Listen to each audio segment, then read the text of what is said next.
Good day everyone! I am filming this video for my laboratory exercise number 4 for Management Accounting 2.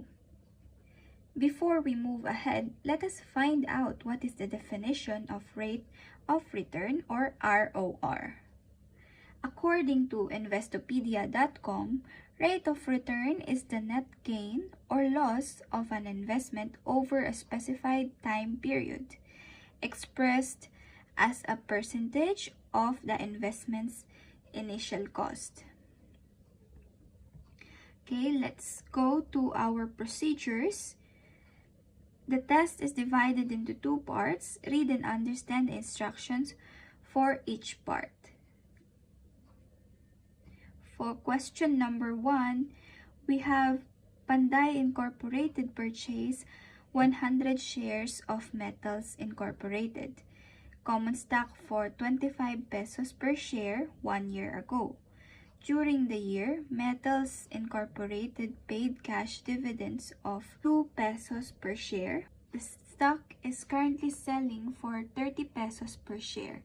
If Panday sells all of his shares of Metals Incorporated today, what rate of return would he realize?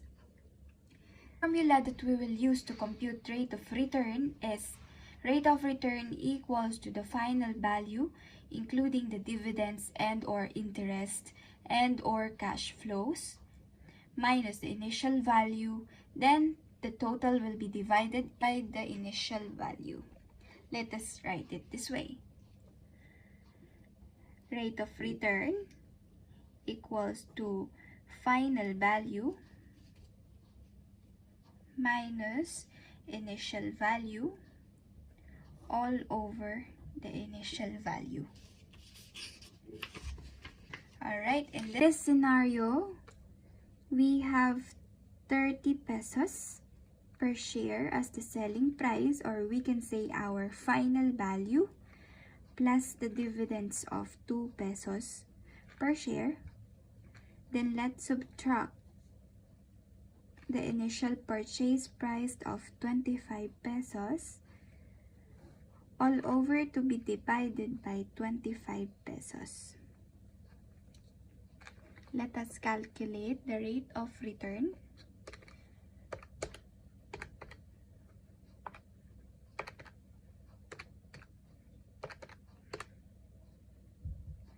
We'll have 0.28 multiply to 100 so that we can get the percentage value.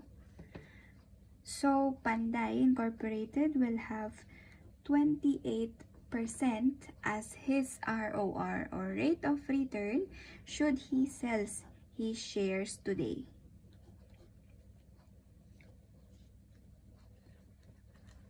Let us move to the second question. Rusty Corporation purchased Ratchet's rotator 1 year ago for 6,500 pesos. During the year, it generated 4,000 pesos in cash flow. If Rusty sells it, he could receive 6,100 pesos for it. What is Ratchet's rotator's rate of return? Using the same formula that we used to calculate the ROR of the first problem, we will calculate the rate of return for Rusty's Corporation.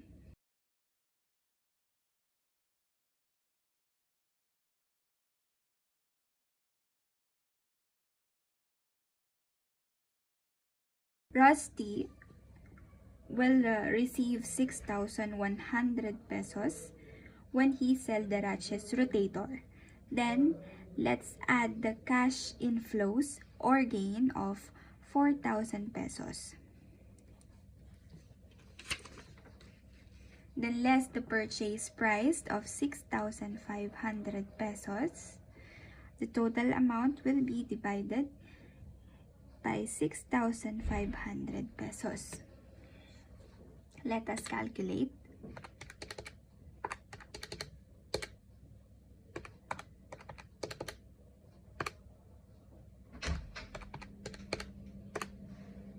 We will have 0.5538 as our answer. multiplied to 100. So we will get the percentage. It will be 55.38%. Okay, so Rusty Corporation will have an ROR or rate of return of 55.38% if he sells his ratchet rotator. For the third and last question, product A was purchased 6 months ago for 25,000 pesos and has generated 1,500 pesos cash flow during that period. What is the asset's rate of return if it can be sold for 26,750 pesos today? We will be using the same formula that we used in question number 1 and 2 for solving the rate of return.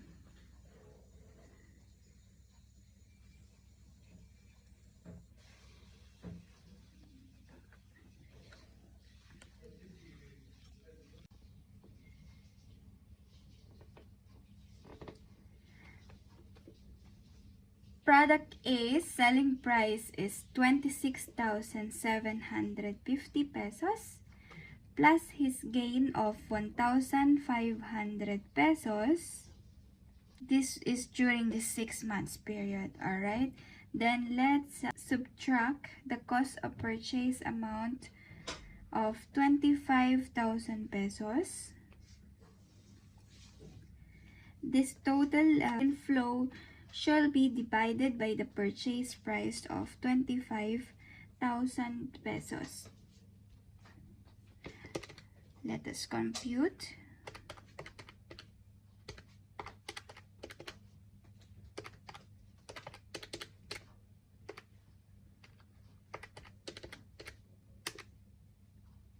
We have 0.13 multiplied to 100 to get the percentage. We have 13% as our answer. Therefore, the company will have the rate of return of 13% if they sell product A after 6 months. Take note, it is 6 months.